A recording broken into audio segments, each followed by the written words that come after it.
What's up, guys, and welcome to episode number 2 of our Raid and Climb series. And today's episode, you're gonna go from 1000 to 1100. And without further ado, let's get into it. He played d4, just attacking my pawn, and and I'm just gonna take that pawn. Why not? Because if he takes back with the knight, I could play e5, kicking the knight out, and controlling the center, so now I have two strong pawns in the center. If he plays knight f3, I'm just gonna kick his knight again. And then he comes back to knight d4, and I'm gonna play knight c6, removing this powerful knight since the knight is in the center, and knights in the centers, or any piece in the center actually, is very powerful because it controls so many squares, so I have to try to remove it. He played c3, and I'm gonna play knight f6. Just developing another piece. And he played bishop g2. My king doesn't feel very safe, so I'm gonna play bishop c5, putting pressure on the d4 knight. And I'm gonna castle. Just gonna make sure if there are anything. No, I could just castle. And right now I have a very good position. I have 3 active pieces. I've castled, and I'm preparing to develop this bishop, maybe to g4. So what are we gonna do here? We're gonna try to play as solid as we can, not to do any stylish moves. In chess, you shouldn't aim for stylish moves. You should aim for good moves that actually matter. And he played knight d2. And in this position, you have to think. In my previous video, I told you, always check if there are pieces that are hanging. And hanging pieces means that pieces that I could take and win material. And in this position, before, his queen was defending his knight. But now his queen isn't defending his knight, means I could simply take the knight, because it lost a defender. Before, he had this queen, but now he cut this file for the queen, so I could just simply win a pawn. Now, I'm up a pawn, which means I should trade material, because to make things simpler, you don't want to make any mistakes. So basically, what I'm gonna rephrase what I just said, since I think it was a bit complicated. So basically, the more pieces there are, the more likely you are going to make a mistake, and you don't want to make a mistake since you're up a pawn. So what I'm gonna do is I'm gonna try to trade pieces, so I don't have this chance of making a mistake. And he played b3, trying to maybe play bishop b2 or bishop a3.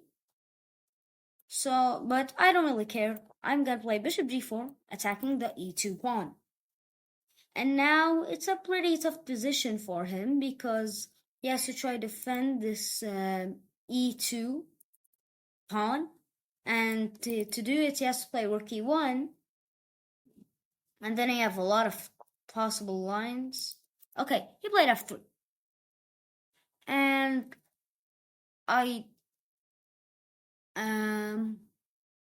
okay, he played f3, and there are two options. Number one, I could just simply take this pawn, and number two, I could retreat with my bishop. In this position, I'm gonna choose to just capture the pawn, because, as I said, I want to trade as many pieces as possible to keep everything simple. He took with his pawn, and I'm just gonna retreat with bishop f5. And my position is good. I mean, I have a passed pawn, which is a pawn that cannot be stopped by other pawns. There isn't a pawn in front of it, and there isn't any pawn on the sides that could take it. He played knight b1, and which is a mistake, because now I can play knight c2, defended by the bishop. Always think if your pieces are hanging. And now his rook is trapped. Before, his rook could have moved here if I played knight c2. And if this is all complicated for you, I'm going to do a quick analysis, which will make everything simpler. So he played f4. Literally doesn't make anything. You should and that's the problem with beginners. They sometimes move random moves for no reason. Literally no reason. Like, just completely useless moves. And right now I played bishop a3, attacking my rook, so I'm just going to move my rook aside. Nothing complicated there. So, about useless moves. They just sometimes play useless moves, which is really bad. Instead, you should try to play moves that make sense and have an actual purpose. And sometimes you might think you're doing a move that has a purpose because you're attacking a piece. But if you're attacking a piece, the piece could just retreat and you don't do anything. Now, I'm not saying you should never attack pieces, but I'm saying that sometimes attacking pieces isn't the way to go. And he played rook e1, and which means I could trade pieces, and I want to trade pieces to make the position simpler. So now I can play knight c2, attacking the queen. Excuse me, what are those arrows? Attacking the queen and the bishop, which is a fork, because I'm attacking two pieces at the same time. And he's probably gonna move his queen, since it's a little queen. He won't escape with his bishop and leave his queen hanging. Okay, he did escape with his queen, but he kind of gave me it. So yeah, you should always check if your pieces are hanging. That's something he did not do. After every move, you should check if your pieces are hanging. Played bishop e7, and right now it's just very, very simple. I'm just gonna take this pawn. And just try to take as many pieces as possible with the queen and try to do a quick checkmate. It doesn't need it to be a quick checkmate, but just checkmate. I'm gonna play knight e3, attacking the knight. If the knight moves, I could take the bishop. And it's basically game over, and since I'm up a queen, a rook, a knight, and 2 pawns. That's 16 pieces. So yeah, take the knight. And it's literally game over. Like, I'm gonna do this bishop with me. And I'm gonna do a quick analysis of the game. Just really quick. Okay. So he played knight f3, just developing a knight, and I played d5, trying to control the center with my d5 pawn. He played g3, and I played c5, controlling the center with my 2 pawns. He played d4, he took with the knight, and I played e5. And the reason why taking with the knight is wrong according to the engine is because I could now kick the knight while controlling the center, which is called a tempo. And a tempo is when you attack something while developing a piece. So, for example, I'm just going to give you an example, not an example in the game. Sorry. Excuse me. So this is called a tempo, because he's attacking something while developing a knight. But that obviously didn't happen in this game. Instead, I got the tempo, because I developed my pawn. You can't really develop pawns, but I got my pawn to the center while opening this diagonal for the bishop. So it's basically a tempo, and I got another tempo because I'm attacking this knight while advancing with my pawn. Played knight d4, and I played bishop knight c6. Just trading pieces. If he takes, it's actually helpful for me because now I have a stronger d5 pawn. Before, this d5 pawn wasn't defended by any pawn, but now it is. He played c3, and I played knight f6, just developing a piece. I played bishop g2, and I played bishop c5. Just, again, developing a piece. In the opening, you should always develop pieces and preparing. Right now, I'm preparing to castle. He castled, and I castled, just putting my king in a safer position behind this wall of pawns, and possibly I can bring now my rook to the open file. He played knight d2, which is a mistake, because as I explained in the game, if you weren't paying attention though, this queen was defending the knight, meaning if you played like any move, like h3 for example, and I take it back, he could take my knight because there's a queen. But he blocked the path of the queen by playing knight d2, and now I just took the knight. And I'm up a pawn. He played b3, trying to play bishop b2 or bishop a3. We don't know.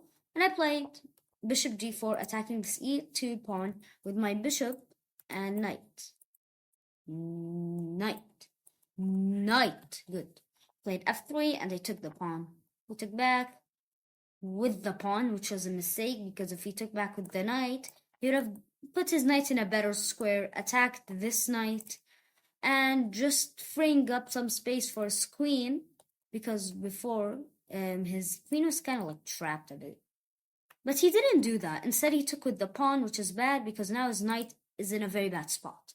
I played bishop f5 and he played knight b1, which is a very bad move because he trapped his rook. Before, if he played any move, like just this, for example, I could play knight c2, but he could play rook b1.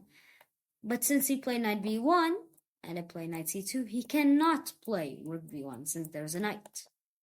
And then I just took the rook. After a couple of moves, he hanged the queen, and after that, it's all very simple. Like I just took a knight and checkmated him in a couple of moves. So now let's go to game number 3. Okay, game number 3, and I'm white this time versus 1118. I'm just gonna play e4, controlling the center. He played e5, and I'm gonna play knight f3. It's a tempo because I'm attacking a piece while developing my own piece. He played knight c6, and I'm gonna play knight c3. And he played knight f6, and I'm just gonna play bishop c4. So I've developed 2 knights and a bishop. Again, in the opening, you have to just try to develop as many pieces as possible, and he played knight takes e4. Now it isn't the best move, it isn't a bad move, and the reasons are a bit complicated at this level, but I'm gonna play bishop takes f7, which I'll explain in the analysis. So he took with the king, and I'm just gonna take back. So now he cannot castle since he moved his king, and if you know the rules of chess, which I'm hoping you do, if you move your king, you can no longer castle. Play bishop e7, and I'm gonna play d4, kind of opening the line for my bishop, putting pressure on this pawn, maybe? Yeah, I'm putting pressure on this pawn. I don't know why I said maybe. And he played d5. So as you realized, maybe you've realized, I'm not sure, before, I cannot play knight g5 because I didn't have the bishop defending it. But now I can play knight g5 because I do have a bishop defending it. So I'm just going to play that right now.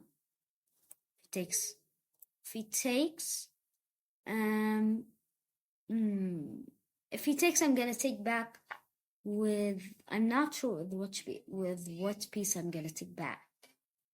I'm going to take back with the knight, giving him a nice check. And now he has to move his king and making it a bit more exposed. And, now I have a very beautiful move, which is knight takes h7.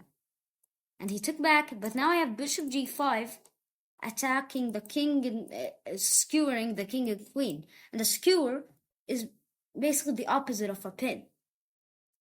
So basically, I'm attacking a piece, and if that piece moves, I'm going to take the queen. And if you don't understand what I'm saying right now, because this isn't a tactics video, go watch my other video about pins and skewers, where you're going to learn all about them and know what's the difference between them, because a lot of people don't, actually. So I played e4, he played e5, knight f3, developing a piece while attacking the pawn, knight c6, defending that pawn while developing a piece, knight c3, he played knight f6, and this is called the 4 knights game because there are 4 knights and no other pieces developed. But this, we don't need to dive into theory right now. We're just focusing on the main principles and rules of the game. So I played bishop c4, and he took the pawn in e4. The point is that if I took with the knight, he could play d5, which is a fork because he's attacking the bishop and knight at the same time. And if I took that pawn, he would just simply recapture with the queen. And I do not want that since, according to the computer, it's -1. I'm not sure if you could see it. Okay, you could definitely see it. I don't know why I said I'm not sure. Excuse me. And it's -1, which means black is better. Because if it was +1, that means white is better. But if it was -1, that means black's better. So I do not want that. Instead, I took this bishop. The point is, if he takes back, I take.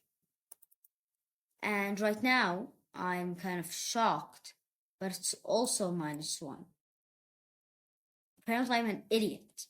So in both ways, it was -1. But for a human doesn't really see the difference, the depth, as the computer does. So it's kind of all right. He played bishop e7, and I played d4. The point of d4 is that I'm attacking the pawn. And before, I could have not played after he played bishop e7. I can't play this because he would simply take, and then he'd take back. But what d4 allows me to do is that now, since I opened the way for my bishop, I could just simply play it. And I played it with the other knight, excuse me. I could play it, and then, since I have a bishop defending it, he cannot take with the queen. So I opened the diagonal for my bishop. He played king e7, and I took the pawn in h7. The point of taking the pawn is that before, I would love to play bishop e7, attacking the queen and king. If the king moves, I take the queen. But this knight is in the way. So what do? I take a piece with the knight, so that if he takes back, I could play bishop g5, and the king has to move anywhere. For example, here, it doesn't really matter. And I have to win a queen.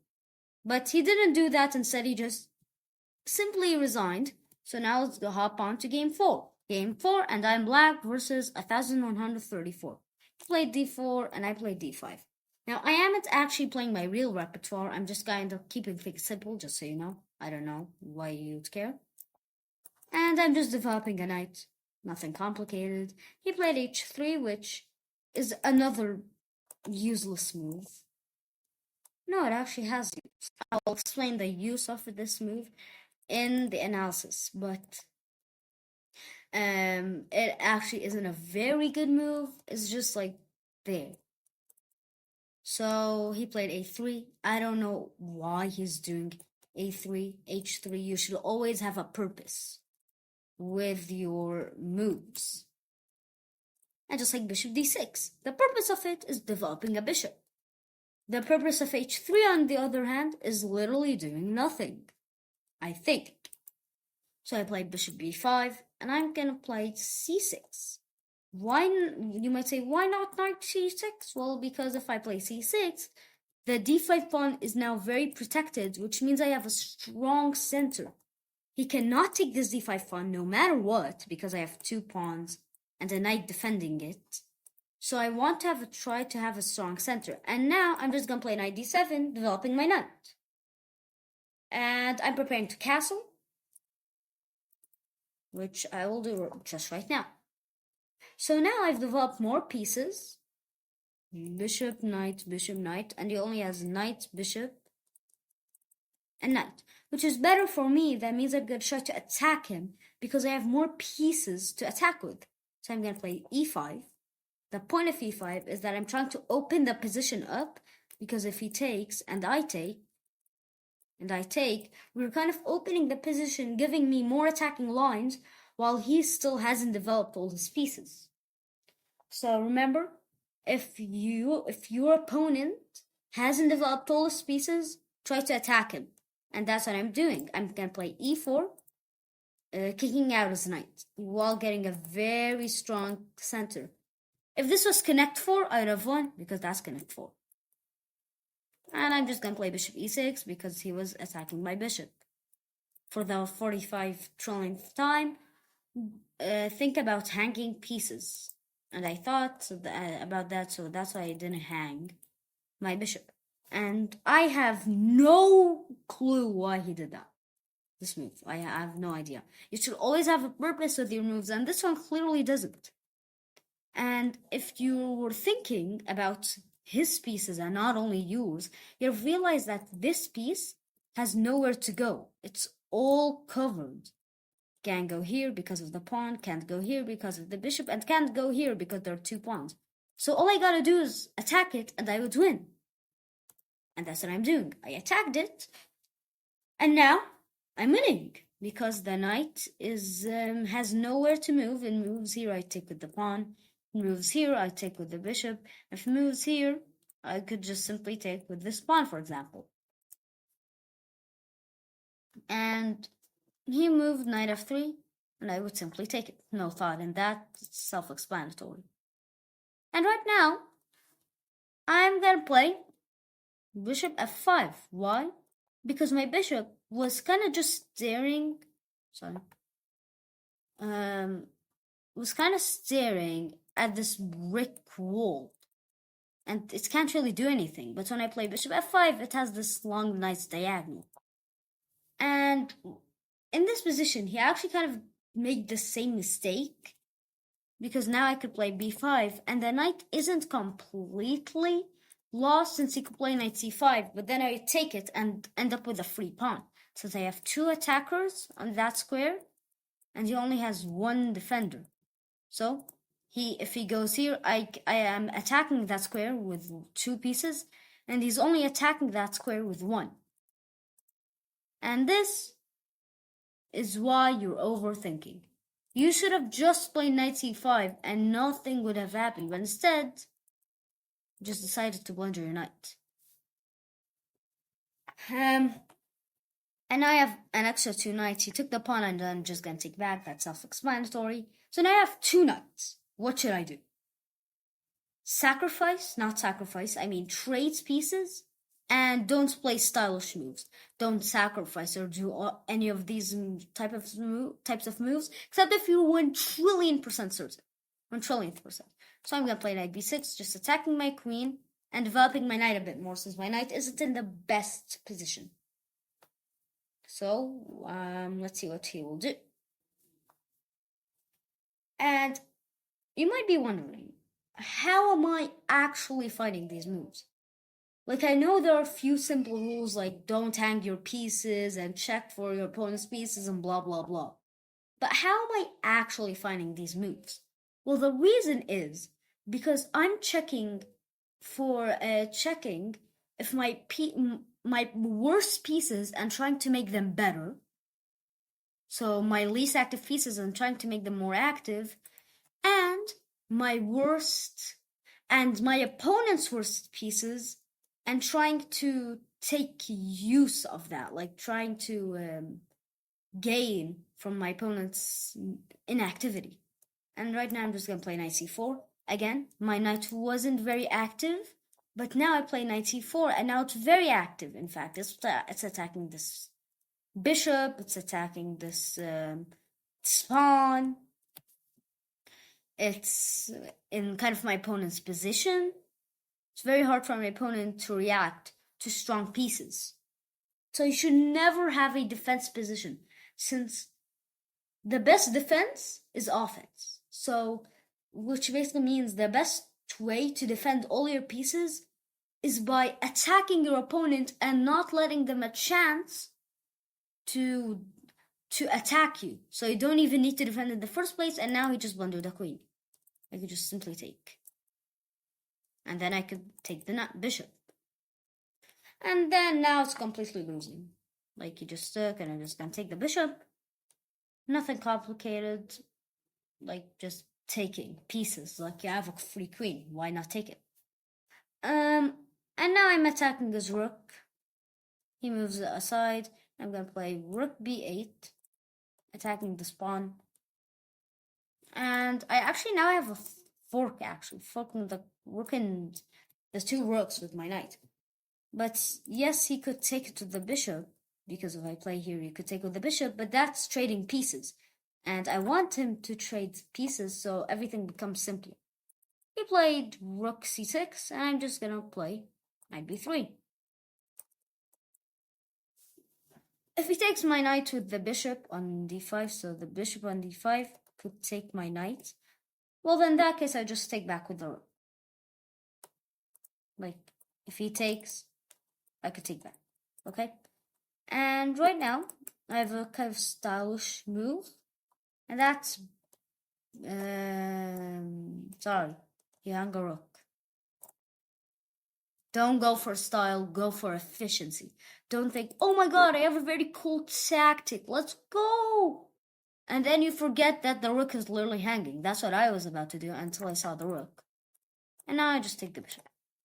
So I have queen, 2 rooks, 2 bishops versus a rook. And in this position, he should just resign. Like, he should just 100% resign. Now, the reason is, what is he doing, dude? Stop. I don't know what is wrong. Okay, what are you doing? Just gonna end the game real quick. There isn't really any lesson to learn from this. I'm just pre-moving moves. Because, like, it's game over. What are you doing now? Stop it. Stop it. Finally, he resigned. He realized that's game over. Okay. Now let's do a quick analysis of the game. d4, d5, controlling the center. e3, knight f6, dividing a knight. h3. Why? Just tell me, like, why?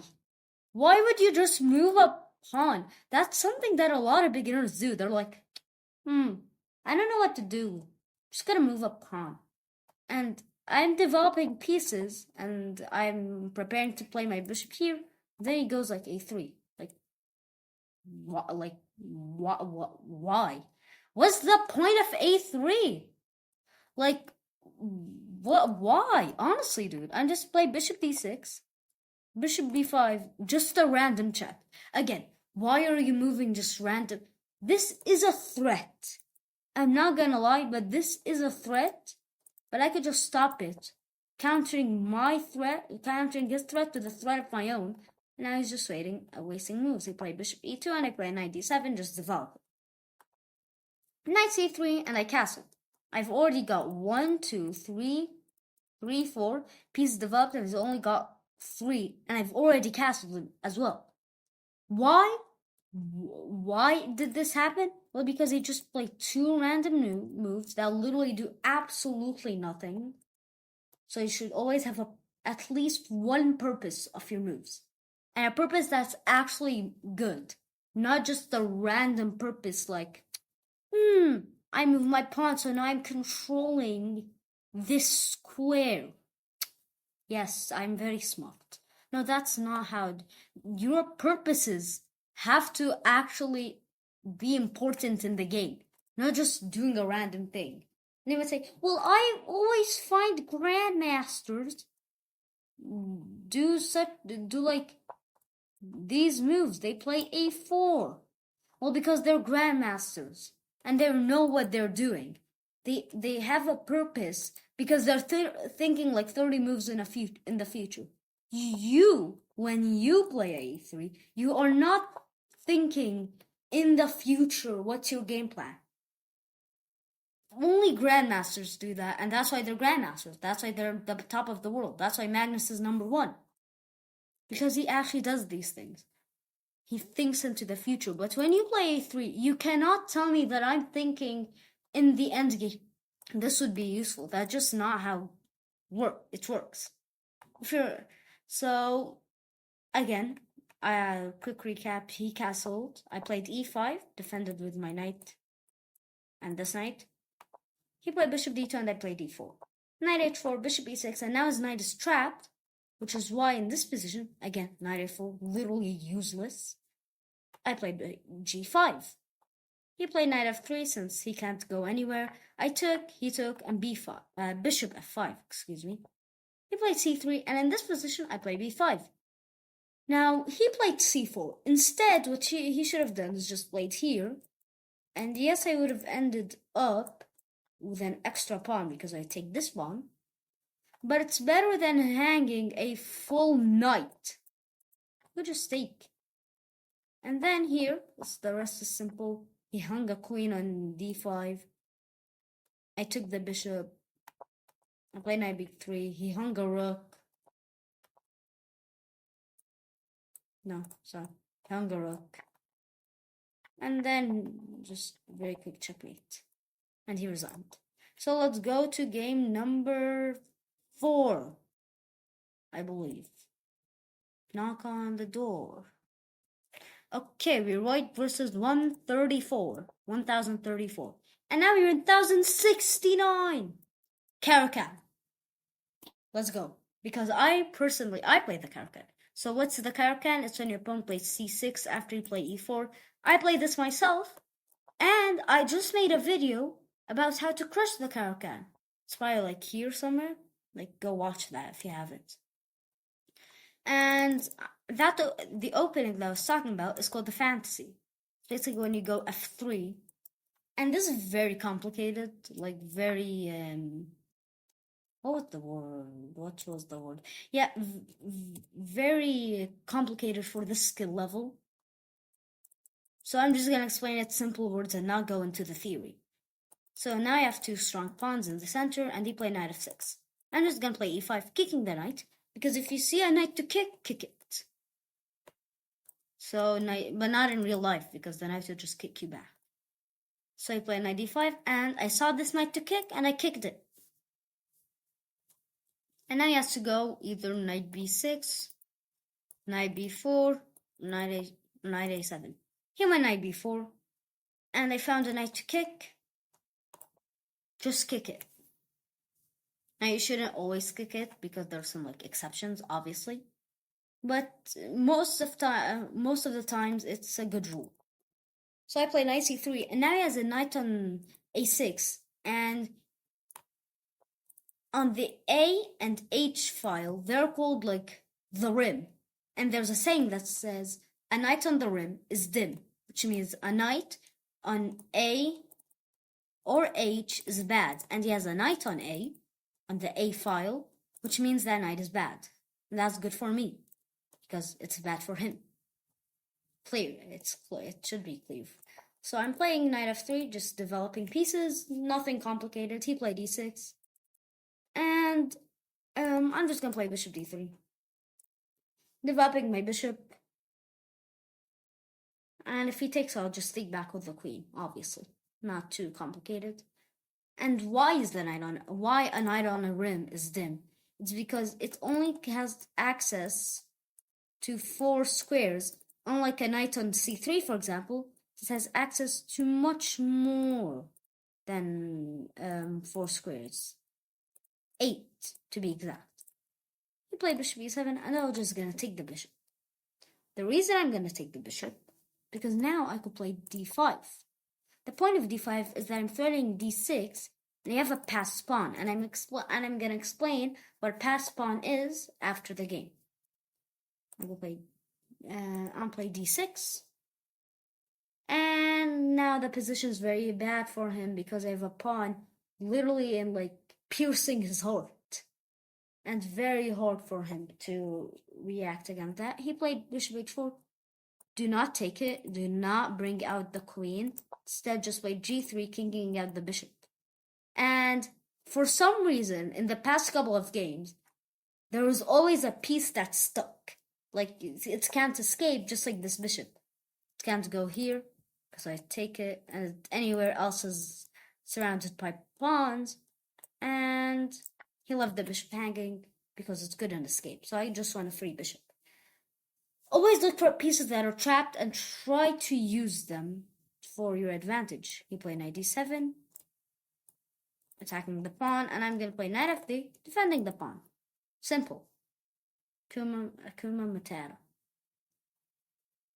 And I'm not sure. Okay, he played rook e8, defending. I mean, what was it called? Attacking the pawn. And I'm gonna play bishop g5, attacking the queen, and it's obviously defended by my knight. The reason I'm playing bishop g5 is something called a counter threat. He attacked me first with the knight and rook, But then I attacked him second by attacking his queen. But he played queen b6, and I'm gonna play. He's about to make a mistake there. Position isn't the best. I'm gonna play queen e2. We're gonna play queen e2, defending this pawn while defending this pawn. My position isn't the best, and the reason is I didn't castle early. You must castle early, not too early though. You have to think before castling, but you have to do it early enough where you won't have such a bad position like this, where like you barely have any activity. We play knight c5, and I'm gonna play b4. The point of b4 is that later I could possibly play knight c5, which will be really annoying for him. I played here, just gonna, and I'm gonna take it, because if he takes back, I could take back, winning a pawn. If you're wondering why I can't play c5, why I didn't play c5, is because he would take the knight, and then he's threatening my queen, and I'm gonna show you in the analysis. If anything isn't clear, always the analysis will be like 10 times clearer, because I have more time. I don't need to think, and my opponent doesn't, like, I don't need to think while explaining everything, while moving, while losing time. Instead, I have a clearer mind, and everything will be simpler, hopefully. Speaking about analysis, he resigned. So, I'm just gonna do a quick analysis of the game.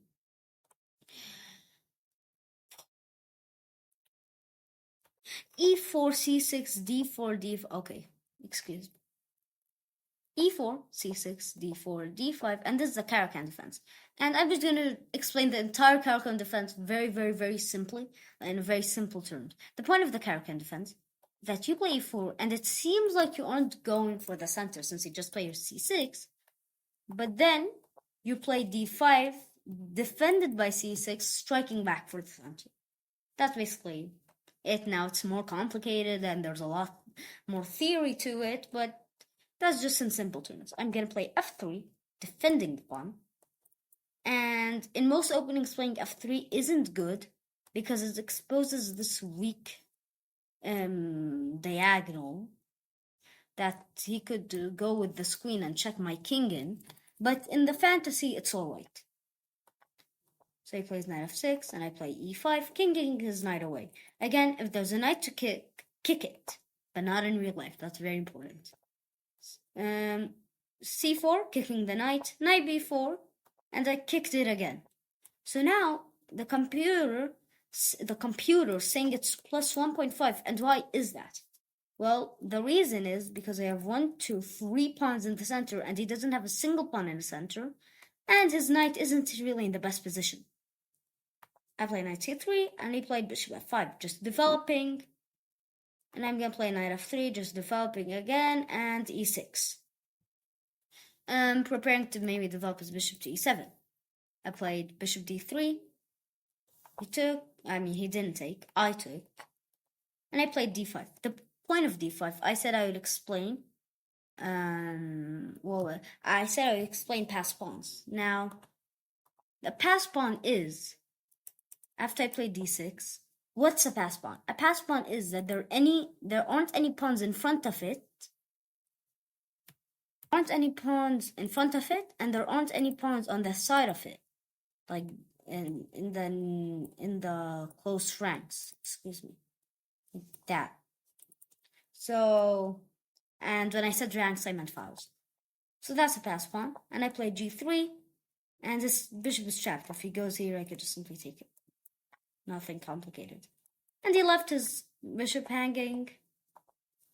And here I went a bit greedy for this pawn, and I got in a position where I can't castle, because if I do, he would take the king. And that's illegal in chess. So I play queen e2 at defending this pawn and this. Play knight c5, and I play b4. Knight e4, and I simply take it. And I simply took it. Oh yeah, and here he resigned. Excuse me. I was wondering why there aren't any moves. And I said I would explain why I couldn't play c5 after I take.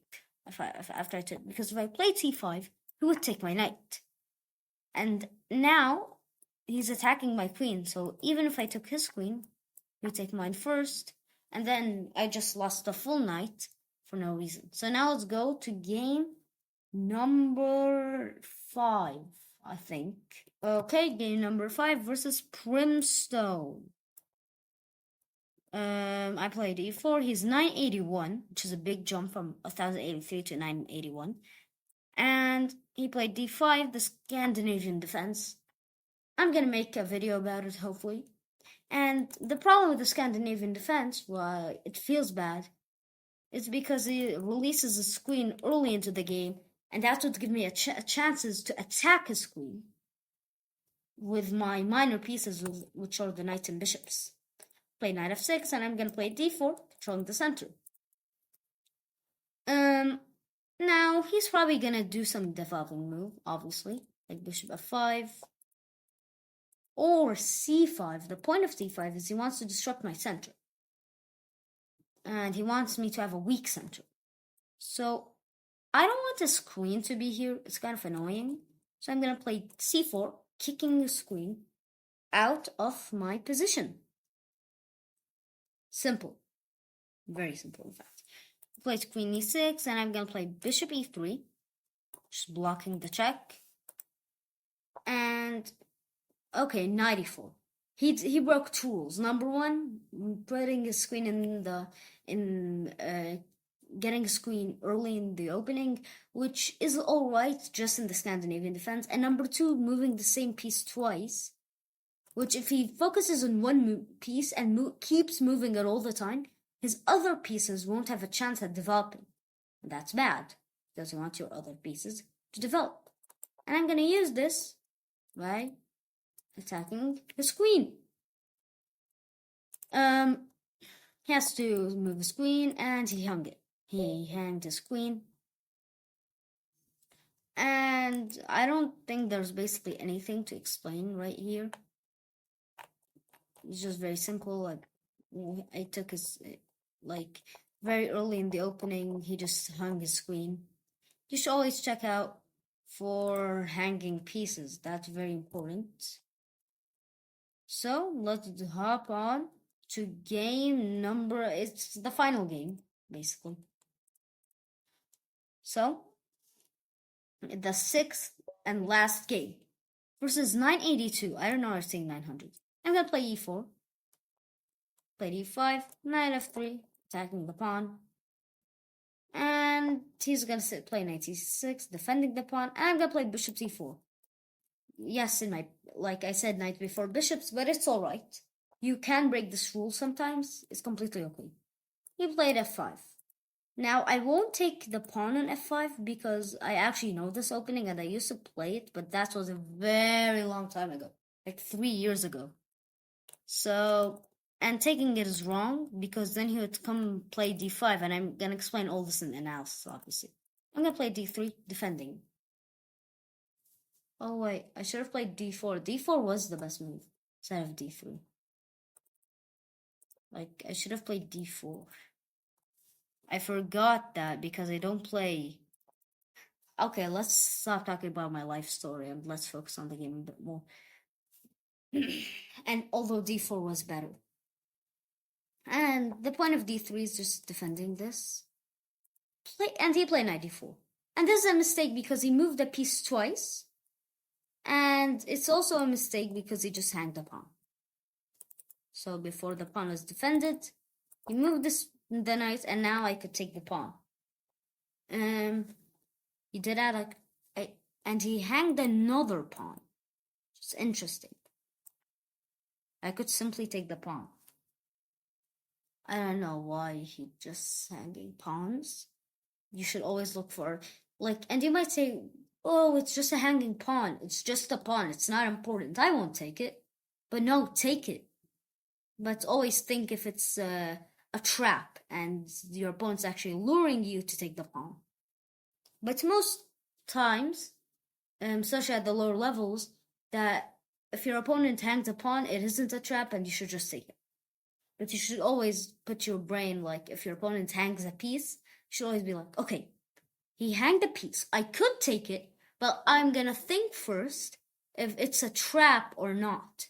If he's like trapping me into some sort of checkmate or some nasty, evil, sinister move. And now I'm threatening two things.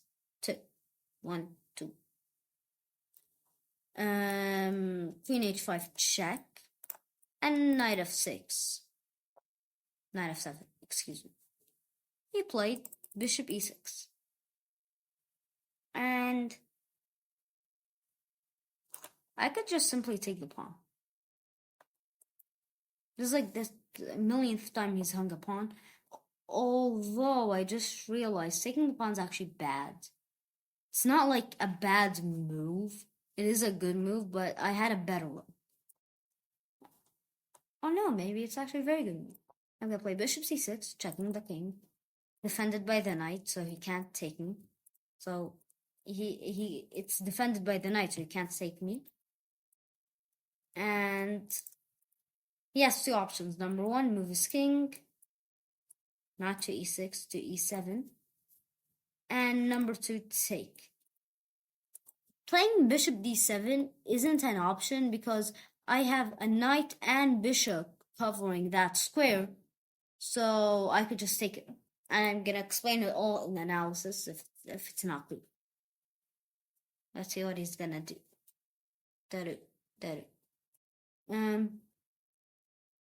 And by the way, if this is helpful, make sure to subscribe because it's just a click of a button. How hard's gonna be? And I challenge you to write Chess's life in the comments while closing your eyes, though.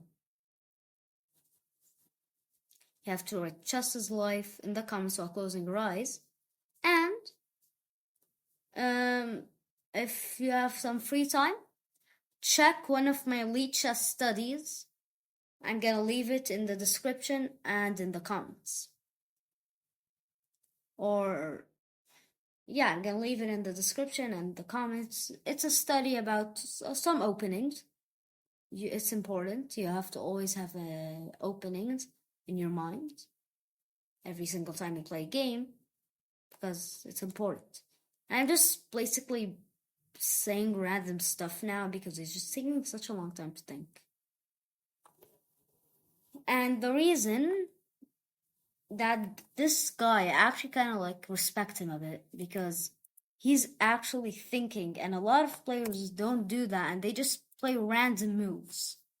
Just random moves that don't make any sense at all. You should not do that because then you would lose pieces.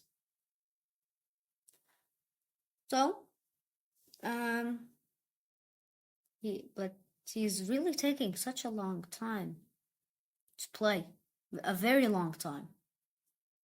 A very, very long time. Guys, I think he has some network issues because he isn't playing it. He has like 5 seconds. 3, 2, 1, bam. We reached the 1100 rating. And yeah. Apparently he wasn't thinking. Apparently I think he was offline. I played e4, e5, knight f3, knight c6, bishop c4. Just all developing pieces, normal, taking the center, nothing complicated. f5. The reason I didn't take is because he played d5. And then he would have a strong center, and I'd have to move my bishop away, and then he'd just take the pawn back. So I didn't really gain anything by taking the pawn. Instead, I played d3, and the best move in this position was d4. See, the computer says d4, but for some reason I didn't play it. I don't know why. I kind of forgot the lines. I played d3, which is an okay move, and he played knight d4. Just hanging a pawn. I took the pawn, because the pawn was hanging. He played d5. Again, another hanging a pawn twice, and I took this other pawn. He played bishop e6, and in this position, playing bishop takes b7 was the best move, because he played rook b8 and I played bishop c6, and here he kind of stopped playing at all. And he couldn't play bishop d7 because then I just take it.